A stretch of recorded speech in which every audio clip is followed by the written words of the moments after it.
we're continuing with the Bayit Sheni, the Second Temple period, and we have this discussion in the Gemara. It's based on the Mishnah. במוצאי יום טוב הראשון של חג היו יורדים לעזרת נשים ומתקנים שם תיקון גדול. So on the Motzei, at the end of the first Yom Tov of the holiday, they would go to the Azrat Nashim, to the women's section of the temple, and they would do a tikkun gadol, a great tikkun. So what is this tikkun? What does it mean? And interesting, like to think of it in today's context of all the opposition that you have in Israel from the chief rabbinate to the women of the Kotel having their own section to pray and to lead services by the Kotel. We're in a ridiculous situation where, in the past, when Israel was under the British mandate, they wouldn't let the Jews pray there or blow the shofar, and now Jews are not letting other Jews pray at the Kotel. I think that the ideal situation would have been, ideal solution, to remove the mechitzot and let people say, each one, you come as a group, to find your corner and pray. You want to, naturally, people would find their spot instead of doing a mechitza like they did. But this is something that's based on the Gemara here that we have to look at. So this is metaknim sham tikkun gadol. So the Gemara explains what is a tikkun gadol. Masechet Sukkah, daf nun aleph amud bet. So my tikkun gadol, amar Rabbi Elazar, כי אותה ששנינו חלקה הייתה בראשונה והקיפו הגזוזתרה והתקינו שיהיו נשים יושבות מלמעלה ואנשים מלמטה. This is in the temple, on Temple Mount. They say that originally everybody used to congregate, everybody used to come together to this celebration that marked the beginning of Chol HaMoed Sukkot. Motzei Yom Tov, this is the Motzei Yom Tov HaRishon. So it's Chol HaMoed. So everybody comes together. So first it's interesting that the Gemara says that before that time, so maybe 100 years earlier, 100 years before the Common Era, they still have men and women celebrating together Bet HaShoeva, which is the drawing of water to bring to the Mizbeach, on Sukkot. And then the women, then they built sort of rafters around it, and the women would sit in the upper level and the men in the lower level, and then Hayu Baim Lidei Kalut Rosh. No, so originally Rabbi Elazar says that originally the women were inside and the men outside, meaning the women were in the inner circle of this celebration and the men outside. We don't know exactly what they did in terms of were they singing, dancing, or anything like that. And then they built those rafters for the women to sit up. So this is the traditional interpretation of the Gemara. It comes from a later period. There is a possibility that some people suggest that when the Mishnah says "Ayu metaknim sham tikkun gadol," they refer to what we do, like we call tikkun shavuot or tikkun Hoshana Rabbah. It's not about a physical tikkun, a physical fixing something to the right study. So the whole idea of separation might have come from a later period, but the Gemara supports it with the pasuk, and they take it from the text. And this is where we really get the whole idea of separation in prayers, and even during mourning, some people do eulogies. Some people don't allow a woman to speak at a eulogy. That if a woman wants to say something, she will write it down, and she will hand it to the rabbi or one of the men, and he will read it. And someone told me that she was at the eulogy where 5 consecutive letters by women who related directly to the deceased were read by men, and the women didn't speak. They weren't allowed to talk in front of the men. Where do you take this from? So first the idea of separation in general, and then the idea of women not being allowed to eulogize. So this is taken from the pasuk in Zechariah, and they say that's based on וספדה הארץ משפחות לבד, משפחות בית דוד לבד, ולשהם לבד. So in the book of Zechariah, in chapter 12, the prophet says that in the future there will be a tragedy in Israel with the future Mashiach, or a leader of the nation will be killed, and everybody will mourn him. And how will they mourn? It says they will sit families. Each family will sit separately. The family of Bet David will sit separately, and the women of the same family will sit separately.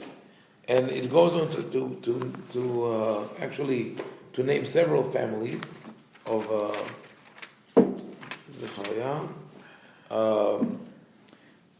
Mishpachot Bet David, Bet Natan, Bet Levi, Bet Shimei. So 4 families: David, Natan, Levi, and Shimei. And then Kol Mishpachot HaNisharot, Mishpachot Levad, and Shehem Levad.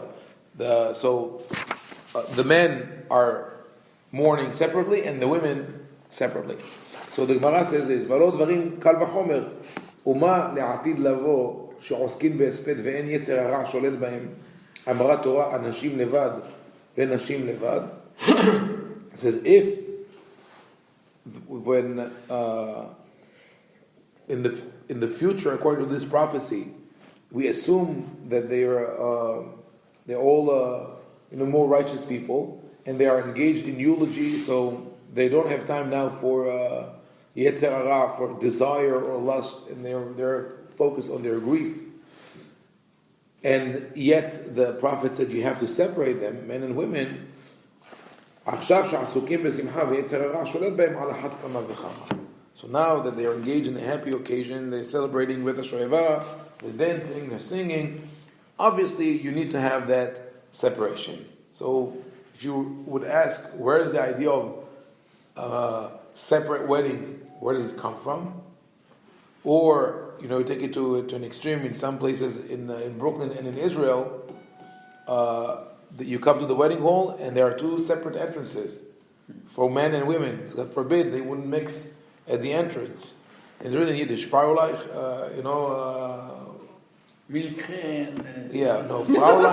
Fraulein and Menschen. It's like okay. So, and in some, you really want to go to an extreme. Some communities, including I think Olamei Vakshal in Bnei Brak, the men and the women are in 2 separate buildings. So we have to really say thank you that they let the bride and groom be under the same roof. The next will be maybe wedding through Skype. The bride is in one room, and the other ridiculous. Anyway, but this whole thing boils down back to this Gemara, which seems to be a solid proof, right? If the Navi says that you have to separate people during eulogy, right? So it seems like this is something that is really rooted in the text of the Tanakh. The thing is that there are certain things that we probably lost in terms of the cultural context. When we say the word eulogy today, what is a eulogy? People come into the chapel or the synagogue or sometimes by the graveside, and there's a podium and there's a microphone, and people mostly are controlling themselves. Yeah, people could feel emotional and a little vulnerable, but usually we keep it under control, right? But that was not the case of eulogy in the past. Even now, if you look at some societies, definitely in the Middle East and in other places, you will see that people are very, very vocal, very dramatic, very... It's horrible. It's horrible, right? I can describe you how it was for certain family. They would put tables outside and people would hit themselves, right, and scream and all that. That's why in the Torah it said, "Hesped kaved meod." That's right. Too much, right?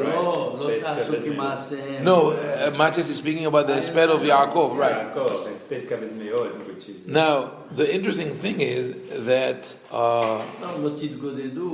we have to look at this pasuk to really understand what was the style of eulogy or of kri'ah at the time of the Tanakh.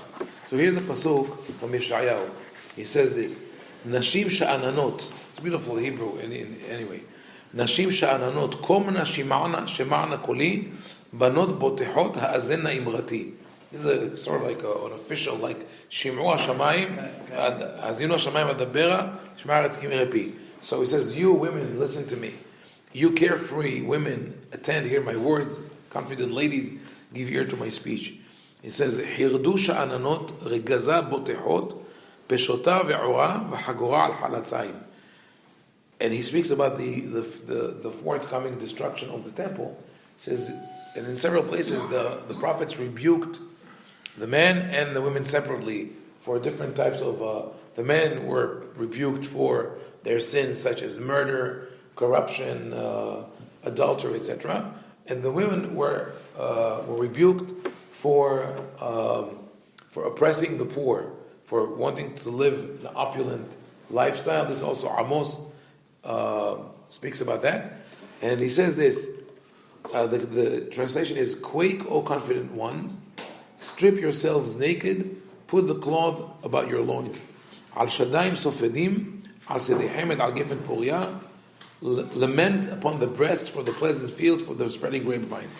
So these pesukim actually suggest, and you look at it literally, that when women did kiri'ah at the time, men and women, not only women, when we talk about tearing your clothes and putting a sackcloth like Yaakov, it's not the ritual kiri'ah that we do today, right? We know how we do kiri'ah today. With a knife, we make a little cut, and we ask the avel to hold it with the fingers and open it, right?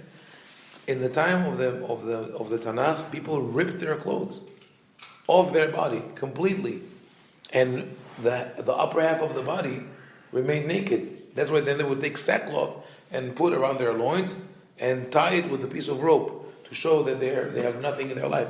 And that was done by men and women alike. The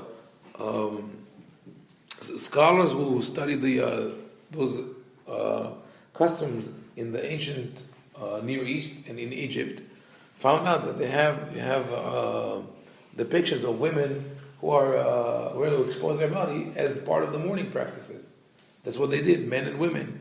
And this was found also in Egypt. It was found on the coffin of Ahira Melech Geval, which is a country not far from Israel, and among the Arabs also in the pre-Islamic period, known as the Arabs called it the Jahiliyyah, the age of ignorance, right? The age of ignorance. So during that period also we have the same description. So now it makes sense. Why would the Navi tell people, when Navi speaks about Misped, the Navi says the women will sit alone, the men will sit alone, they will sit separately, because it's not because of a halachic legislation, because they didn't feel comfortable. There was a different way for men to mourn and for women to mourn, and women who felt not only vulnerable but exposed, they didn't want the men to be in that in their vicinity. So the leap from this to say that they needed separation also at the temple is really unbased. So it worked the other way around. First, there was a decision: let's make this separation for whatever reason. Maybe someone felt uncomfortable. Maybe there were cases of immodesty, but they decided let's put this barrier and separate men from the women. But even in the original part was the women were still given a place of honor in the center, and the men were outside. And then this changed, and the women were pushed outside. The men were left inside. And with time, each community, and depends on the social structure in each of our community, things changed. There were places where women were not allowed to come to the synagogue at all. In Germany, actually, because the Ashkenazi Jews. Is there a reason for that? No, Ashkenazi Jews were more strict about the cycle of purity and impurity, the mikveh, and it's not a Jewish concept to reject women like that. That was an influence of the pagan German myths and tradition. Some Christians do it. Yeah, Like until recently, but also for the Church same of England, with women had to go through a ceremony after their right. menstruation to be Right. able to go to the church. Right, but also this is also an influence of the same Germanic, right, and also Indo-Aryan practices they spread into. Anyway, the one exception, the halakha says that the Ashkenazi poskim speak about that we allow women to come into the synagogue on Rosh Hashanah and Kippur because we don't want to make them, feel like rejected and left outside the synagogue.